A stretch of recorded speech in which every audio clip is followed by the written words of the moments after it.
Welcome to Solar Tech Talk, where we nerd out about solar energy and energy storage. I'm Aaron Bingham, product manager with BayWa RE.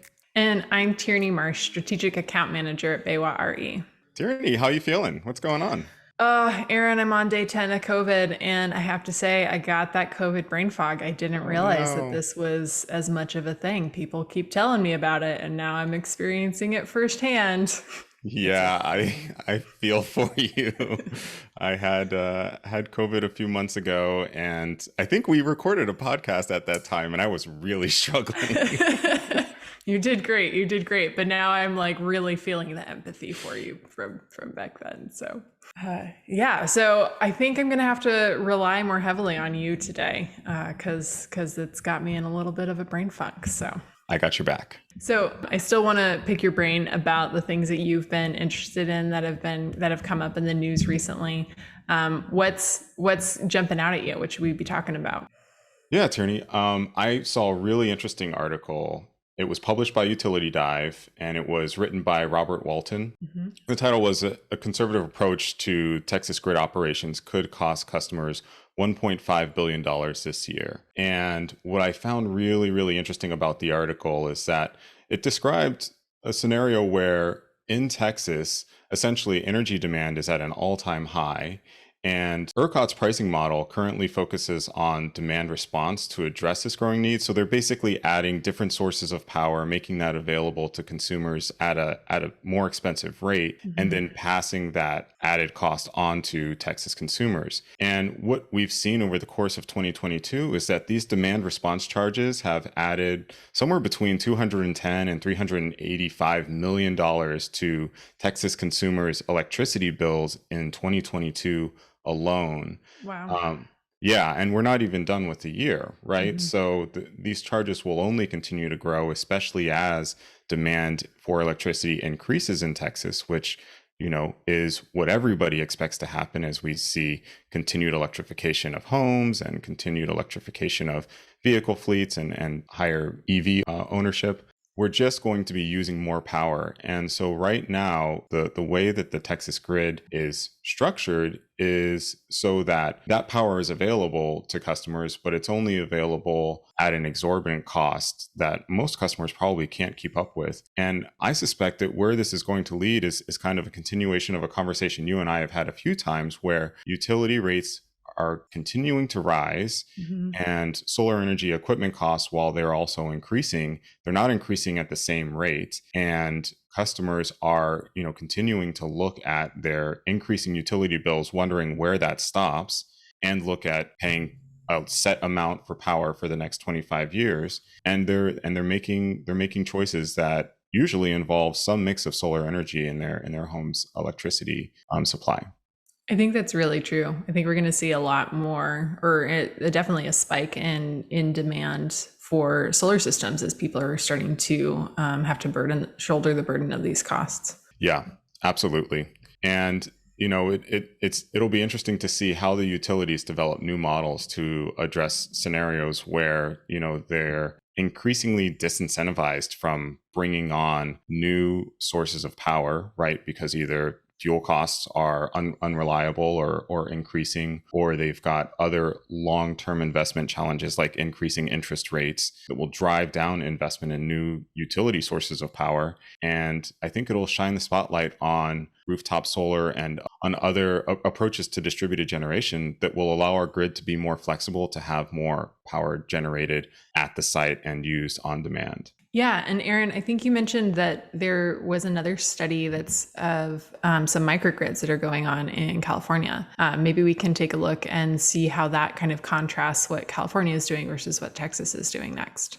The article is called Storage-Enabled Microgrid Projects Proliferate in California, and it focused on how the utilities in California are meeting the challenge in a different way, where they're looking at things like virtual power plants or other solutions that will allow smaller portions of the grid to operate more independently and be more resilient in scenarios where, maybe the wider grid struggles to meet that demand in a reliable way. So it looks like SDG&E are focusing specifically in San Diego right now around a couple of microgrid projects. So that should be really exciting. One of the things that I really like about microgrids is that it's specifically, it's focused on generating and keeping electricity where it's used. So a lot of these projects are solar paired with storage. So what microgrids really allow you to do, you have that paired generation with solar power and that storage aspect, so you really can be self-sustaining. One of the things that I find really interesting about that, especially in the California market where there's lots of concern around wildfires being sparked by transmission lines and that sorts of things, is microgrids keep that electricity all in one space. So that kind of eliminates a lot of the concern that exists around utility infrastructure kind of interacting with the environment in that way. Yeah, which we're only going to see more and more of, right? I think we've talked before about the utility power safety shutoffs that happen throughout California when the wind gets too strong and utilities have concerns about lines going down for any reason. In more recent history, they're very, very apt to just shut the power off to that entire region to avoid causing a wildfire, because that's been such a difficult challenge for the state to contend with. So one of the key things that I really liked about this article is that they specifically highlighted that these microgrids are stemming from Governor Gavin Newsom's proclamation of a state of emergency that he issued last summer, where the directive there was to expedite clean energy products so that there is more reliability existing within the grid to support the state and its population moving forward. So, that's looking like battery systems, that's looking like these microgrid projects. But another thing that's kind of challenging that right now, right, is the net energy metering battle that's happening in California. So maybe Aaron, you can give us a little bit of an update on that. Definitely, Tierney. On Tuesday, the 21st of June, CalSA organized a call-in campaign and had participants reach out to the governor's office to express how they were feeling about the current proposed NEM 3 policies. It sounds like the campaign was a real success, but there's still a need for folks to continue advocating with the governor and with other folks in California to make sure that every representative knows where we stand on this issue. So if you didn't get to reach out to Governor Gavin Newsom on the 21st, definitely consider reaching out to his office as soon as possible. You can go to CalSA's website. We'll link to a site in the show notes that will help you find more information and a script to use when you're contacting the governor's office. But we still need as many voices as possible on this topic out there in front of the governor and other public representatives to make sure that the decision that ultimately gets made is a good one. I've said it before, but what happens in California does not stay in California. Even if you're located in Texas or Louisiana or wherever, please do take a moment, contact the governor's office in California. This is an important issue that will impact you down the line if this gets passed. Yeah, California has a reputation as being a trendsetter, and this is not a way in which we want them to start setting trends. Not so much. So, yeah, reach out, do what you can. Aaron, I want to jump into the real meat and potatoes, or if you're vegan, the cauliflower steak and potatoes of our episode today. We talked to IronRidge. Yeah, it was really exciting to speak to the IronRidge team. We recently launched an expanded partnership with IronRidge. They're available through many of our branch locations, and they're now on our Webstore. So we were excited to sit down with the IronRidge team and catch up with them to hear more about what they're up to. Well, we're here with some folks from IronRidge. We have Angie Fryer, who's the marketing director, and Ryan McClister, who's the senior territory manager for the Mountain Southwest. So we're going to ask them some questions about what's going on over at IronRidge, and let's get the party started. Angie, Ryan, I'm going to let you, whoever wants to take this one, take it away. But can you give us some history? What should we know about IronRidge? What makes you guys tick? Yeah. So we've been around about 26 years now. We were founded back in 1996, and we were basically a machine shop in Willits, California. There was a gentleman named Craig Carney. He'd been going around the world. He was a welder, he was a fabricator, and he worked on industrial scale oil rigs, commercial buildings. And so he ended up moving to Mendocino, and a lot of local farmers were looking for ways to attach solar and use it on their farms. So that's when he started it. He had a company called 2Cs, stood for Craig Carney. And he moved from the oil industry into the solar industry.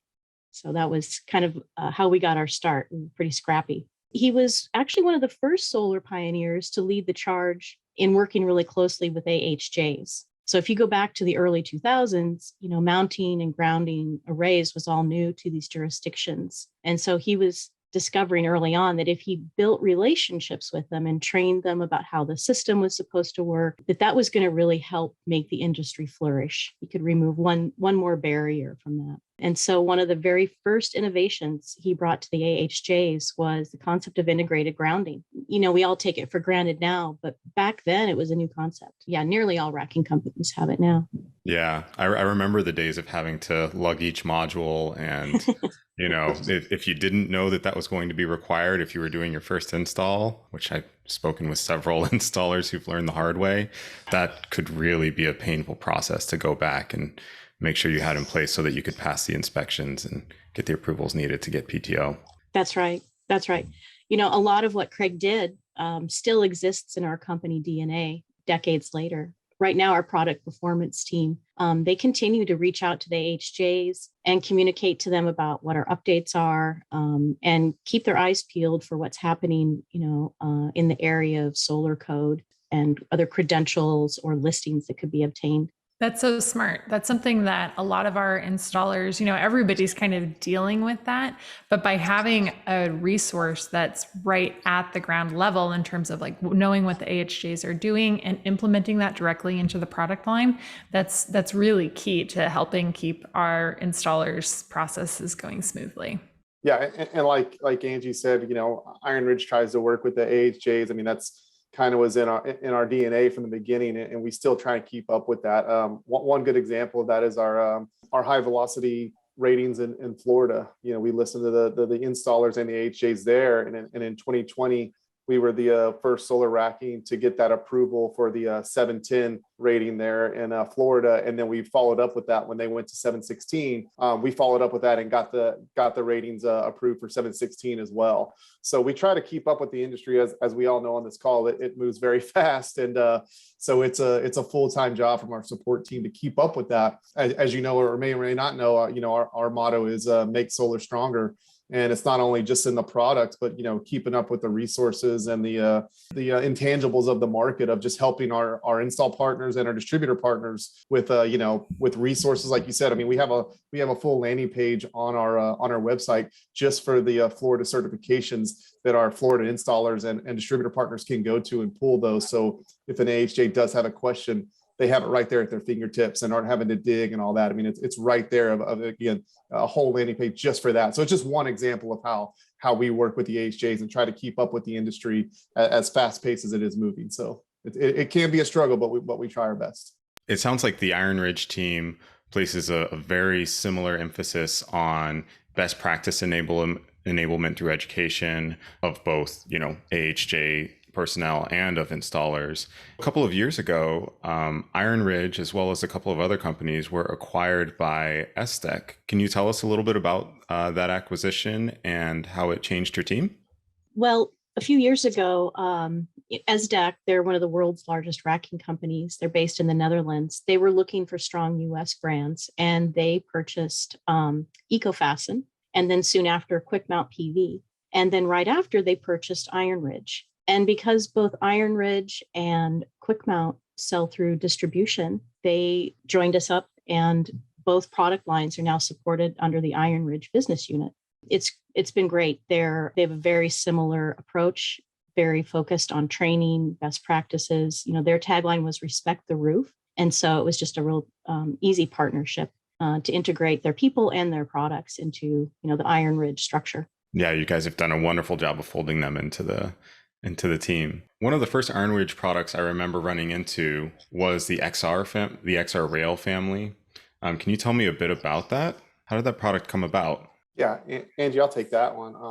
The XR product is how the company was founded. It's the backbone of the IronRidge portfolio, and really what gave it was the shape, the belly shape that gives it its strength. And we came out with that years ago. It's like I said, one of the first products, and we built from there. Right. I mean, the offering spans from not only just residential that could be used on residential roofs, but ground mounts and commercial jobs as well. And we offer 3 different SKUs in that rail of XR10, XR100, and XR1000s, depending on what area of the country you're going to put it in and what the application is. So yeah, the XR rail was our bread and butter and how we started. And actually, there's a funny story about that of before we were, very sophisticated and had our own satellite UL lab testing. We did things a little differently back then. And yeah, I've heard bits and pieces of the story, but I think you know it a little better than I do. So yeah, if you want to, tell the BayWa folks a little bit about this, it's a pretty good story. I was still pretty new. I've been around about 6.5 years now, but we had a technical sales trainer named Dan Felix who had decades on the roof and a really big truck. And we were trying to describe just how strong the rails were, and the math wasn't working out. He said, well, I'm just going to drive a pickup truck over our competitors' rails and see what happens. So they just used like a little Chevy S10, and it bent the other competitors' rails. And so then the next day he brought in his giant truck. It's, a dually with the extended cab, drove over our XR 100 and did not deform the rail. And that video was in play for a long time. I bet you could probably find it on YouTube if you looked around. Oh, I'm looking after this. Yeah. I think I've seen it actually. It's good. Well, but that being said, I'm not sure if Dan still has that truck or not. And instead of relying on trucks to do our testing, we went ahead and moved forward and became our own UL satellite testing lab, which means, anything we want to test, any products we want to test with our rail, we could do it on site, and UL allows us to do that because they come and check on our site periodically, make sure we're staying in compliance. And for that, we get to do our own internal testing, and it becomes UL listed, right? So to do that, we control our own destiny on that, meaning we can control our own speed. As we talked about before, everyone on this video chat knows how quickly this industry is moving, and sometimes faster than we'd like. So now we are a satellite UL satellite testing lab. So we get to test all of our own products in-house, and we control our own destiny on that. A story about that with BayWa actually is you guys brought some new mods to us, some new modules, a Meyer Burger module. You guys brought that to us, and I think Angie was part of that with us of bringing that to our product performance team to let them know, hey, how quickly could one of these modules listed with the IronRidge racking system. It turns out the IronRidge product performance team was already working on that. Like, hey, nice. we already have that in the lab, and we'll have it by the end of the month. Awesome. So, which is lightning speed if when you're working with getting things UL listed or any kind of certifying bodies. So again, we get to control our own destiny with that, and it allows us to keep up with the speed of the industry. Yeah, and I know that it's been a challenge for many racking manufacturers to keep up with the requirement to test each and every module so that you can have that system level rating there on the roof. And having your own lab must really make that a lot easier, a lot more efficient for you and the team. It's very helpful, but it also helps helps our partners as BayWa. You guys are bringing these modules on, and it helps our install partners as well, right? It helps, and that's part of, again, always goes back to our is make solar stronger, and that doesn't only go to product, but it goes to an industry wide to keep our distributor partners and our installers, keeping them with the things that they need and the pace that they need to do that at. All part of walking the walk, huh? That's right. That's exactly right. So where do you get your ideas for new products? Actually, a lot of our ideas, a lot of the best ideas come from the people in the field, the guys and gals that are on the roof every single day. I mean, that's where we get a lot of our feedback, a lot of our ideas that come. Because we proactively go out and ask our install partners, hey, what do you think about this product? Or what do you need? What would make your life better up here on the roof? I always laugh at people of just, if it's us here chatting on a Zoom meeting, some of these products aren't so crucial, but if you're on a roof at 4 o'clock in the afternoon and it's over 100 degrees, those little details make a big difference. So we listened to our install partners, and one of those was one of the first IG clamps we came out with. It was an idea an installer brought to us, and also we have on our product performance team, they used to, a lot of the guys on that team used to install in the field as well. So the collaboration between installers in the field and our product performance team, who still get on the roof today, we come out with some good ideas and continue to do so. So one of those was our IG clamp. that we came out with. It was first integrated clamp out on the market. And actually that's kind of morphed itself and turned itself into the UFO clamp that we have out today that our customers know and love. It's made a big difference on the roof for our install partners. And it's one of the products that's just, turned into one of our flagship products. So yeah, something as simple as having a single wrench size for everything on the roof. It was just, I remember hearing about that at SPI a few years ago. Well, I guess quite a few years ago now. And it was just like, man, IronRidge, they are on it. They are doing really, really brilliant things over there. So that really caught my attention and just is indicative of that conversation that you say that your team is constantly having with installers in the field about how can we improve this product? How can we make, our company, our team, our business, our product, and our industry better? In line with that, what new products should our installers be on the lookout for? So actually, we actually have a couple new products coming out. We one of the products is a J box, which is a junction box for doing wire terminations.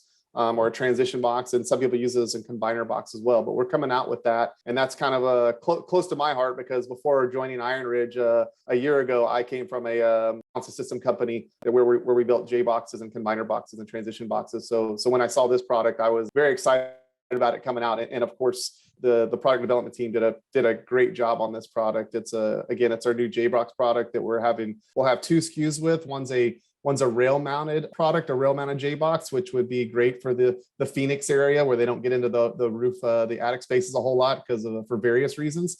One of those being heat. When it's 110, 120 degrees, 200 degrees in the attic. Some 120 reasons. Sorry. You can only imagine what the attic is, right? So yeah, we have a rail-mounted SKU, and then for the installers who like to do attic runs, we have a deck mounted SKU. So we have both of those, and actually they're on our design tool as well, and they are ready for the market. So yeah, that's one of the new products we have coming out, as well as many other that are on our roadmap. We're always thinking ahead. We're always, again, talking to the installers and looking at a roadmap down 1 year, 2 years, 5 years of what products do we want to bring out. So always innovating. Yeah, I mean, speaking of always innovating, you briefly mentioned there your design tool. And if memory serves, I believe that IronRidge was the first or one of the first companies to have a design tool accessible to installers. Whose idea was that? How did that come about? So Craig Carney had been growing the business for a while and solar was maturing, and he connected with some investors. And many of them came from software and technology. They started hearing from installers that they really needed a calculator to help design projects and get bills of material more easily. So they built the very first design assistant tool for pitched roof. And then, we then released one for flat roof ballast, ground mount, and Quick Mount had one for Q-Rail as well. So we now support 5 different design tools online. Wow, that's amazing. And kind of speak to the breadth of products that IronRidge offers to market in order to support installations of all kinds. Yeah, I mean, if installers haven't yet tried the design assistant tools, you might want to take a look at them. We're constantly improving them. We didn't just set it and forget it. There are updates that have come out every 2 to 3 weeks. Some are just little bug fixes. Others are completely new feature sets, like a 3D layout. And then we're also integrating with other online partners to make it easier for solar installers to streamline their business operations. For example, right now, if you need plan sets, you can click through to Green Lancer right out of DA, and we offer a really deep discount on those plan sets. And we're also integrated with Open Solar, and we are subsidizing that tool. So it's free to any IronRidge installer that wants to use that. And that helps them create proposals, manage the project, and make sure that they're getting the accurate engineering data and bill of material that our design assistant tool would provide. Yeah, those are great tools that are really helping installers strip some of the other costs, some of the other software seats and so forth that, they were reliant on out of their business and reduce their overhead costs. So that's a fantastic way to partner with the installers in the market to make sure that, they're able to plan with IronRidge to get the best installations possible. That's right. I mean, we can't control the cost of aluminum or a ship getting caught in the Suez Canal and derailing the entire logistics for the whole planet. Not So that we that's do, happened recently. you know, but we can help control soft costs, and where we can, we do that. We have a lot of empathy for what our installers, face in a day, in a week, trying to get these arrays out there. And so these tools are all free to customers. How do folks get access? Yeah, so just come to ironridge.com and you'll see a resources button, and you can get to any of the design tools there. You can get to Green Lancer through Design Assistant. But if you want to try just the open solar experience for your proposals, it's integrated in a reverse fashion to Design Assistant. So that's where you would start your journey. We subsidize the cost of open solar, so it's free for installers. And Green Lancer does charge a nominal fee, but we've been able to negotiate best pricing out there if you access it through the Design Assistant tool. Yeah, I've seen the Open Solar tool in particular, and if anyone listening hasn't checked that out for themselves, I really encourage you to go see what it can do for you and your business. It's a great proposal generator, and it can help you kind of track deals through the process that every deal has to go through to get installed and get to PTO successfully. So it'll enable you and your team to stay on top of things and make sure that you're communicating in a way that's clear and direct with your customers. So we're sitting here in June right now. We've got 6 months left to another tumultuous year on the solar coaster. What do you guys see as some of the biggest challenges for solar installers for the rest of the year? We've been doing a lot of research on this topic, speaking to a lot of our installers, and we think it's the labor shortage. Employment of solar PV installers is projected to grow, around 50 to 60% by 2030. And that's far faster than the average rate for other occupations. And, you've probably felt that shortage of skilled labor when you're trying to hire or retain staff, whether they're installers on the rooftop or people working in the office, especially if you want somebody that's got exposure to, the solar industry before you've hired them, or at least understand the concepts there. I think the stat I saw, according to a Manpower survey, said that 70% of employers were struggling to fill positions. And that's up from just 14% in 2010. So wow. That's a big gap. And you can start to see what happened after the real estate collapse in 2008. And a lot of people that were in the trades migrated on out of that industry and found other jobs and other careers. And that lack of people that have carpentry skills or electricians are comfortable on a ladder, there's a lot to that. So we've been really focusing on how we can help backfill that. And cloning is not ethical or sanctioned. So the next best thing we can do. I'm thinking that's a good thing. Probably. Yeah. That's probably for the best. And I don't think you all would let us use our labs for that. We set out to find where the gaps were in the training arena. And it looked like no one had really tackled installer training. It's very product centric, which is fine. We all need to promote our products, but we wanted to help them understand the whole day in the life experience. And we had so many best practices that we had captured from our very experienced folks in the field. And so we built an on-demand platform, and we offer free training courses for installers. We're about to launch our first Spanish language course. Turns out 30 to 35% of the population, English is their second language. And it can be hard to pick up technical information, especially when you have a lot of jargon quickly. So we thought this might be another way to help installers keep their crews, at top notch. And Angie, when you say that was, again, listening to our installers again of, hey, we, the first one we came out with was English based, and listening to our installers say, hey, we this is actually awesome, but we would love a Spanish speaking version as well. So, we went to work on that. So again, just one of those examples of listening to our customers and our installers. I could see that as being really beneficial even to, folks that are primarily English speakers, right? But they maybe have a lot of primarily Spanish speakers on their team, and they want to be able to communicate more easily. Yep. Instead of doing Google Translate constantly, you could just watch one of the videos in Spanish if you have just a base layer understanding, and get some of that language, some of those, vocabulary set up so that you're in a better position to communicate with your teams, no matter who's on it, who changes roles and all of that. You have those tools at your behest. Absolutely. And then what we found was we wanted to share this curriculum widely. We don't require anybody to create a profile or only use our product to access it. We wanted to share it far and wide. The unions started to pick it up and include it in their own curriculum. So the electrical union and the carpenters union are both adding a solar training component to their training. They have also seen that same need and that same lack and are trying to backfill that. So we're really happy. We just had our 2000th student start one of our courses. Wow. Congratulations. Congratulations. Yeah, we're really happy. And, really the best part about it is it gives us something very portable that we can give back to the industry. So for example, there's a Philly jobs program, and we were able to give them the curriculum and material for their training roofs. We recently did some work with Hose Ho Homes. They provide access to off-grid PV to Hopi and Navajo families with a low interest rate lease. And so we've been able to train their trainers and give them the tools that we've crafted. Do well by doing good. Yeah, that's really wonderful. I know that a lot of the families that live on reservations here in Arizona don't have access to electricity. So simply by enabling these programs and kind of helping push this forward, you guys are making a huge impact.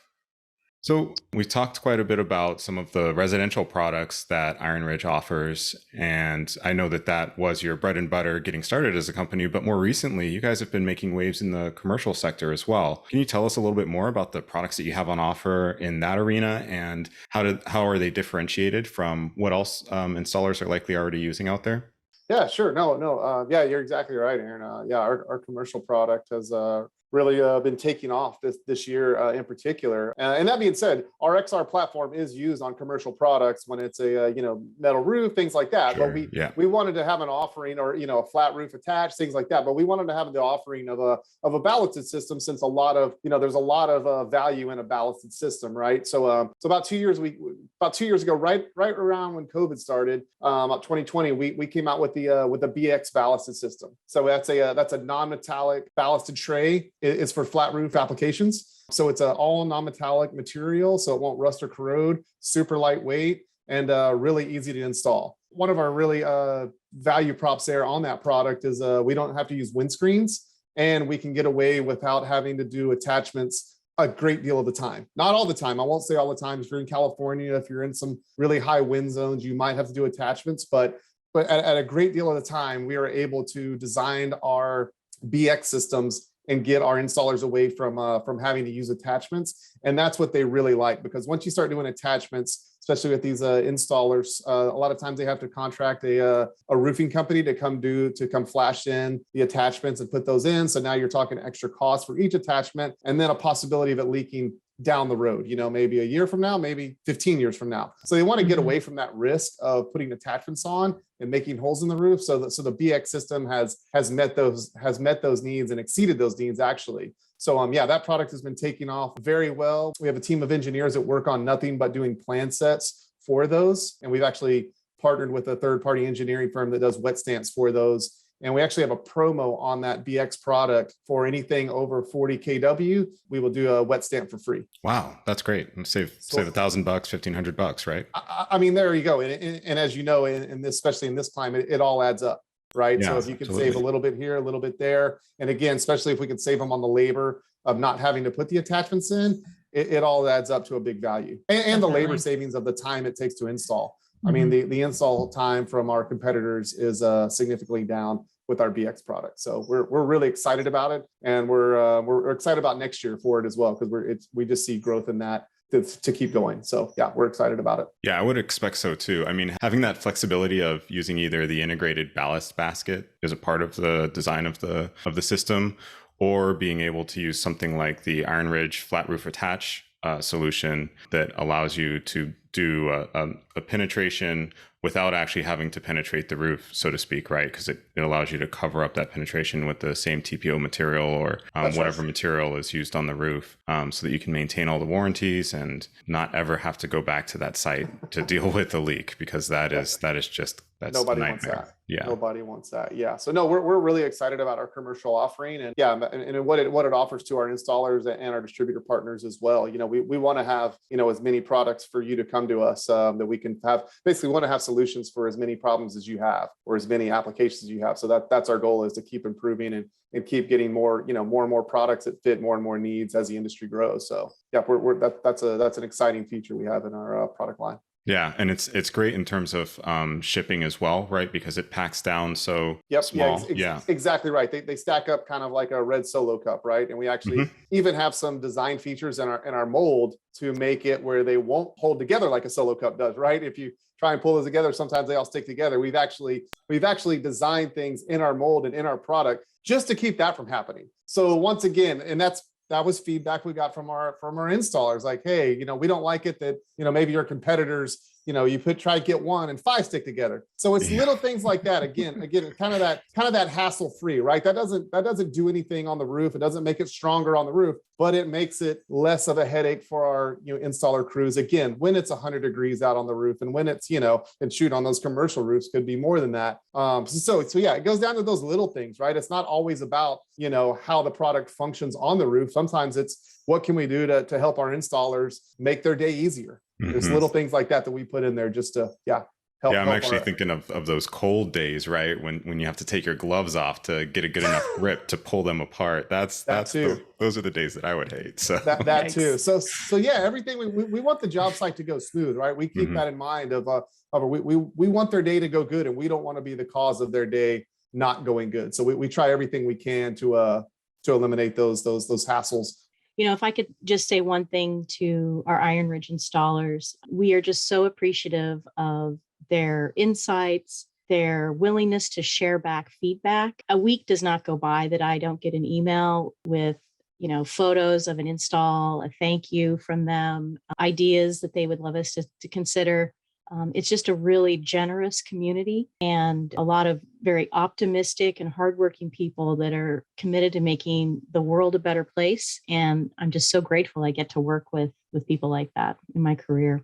Preach, Angie. Yeah, I would agree with that.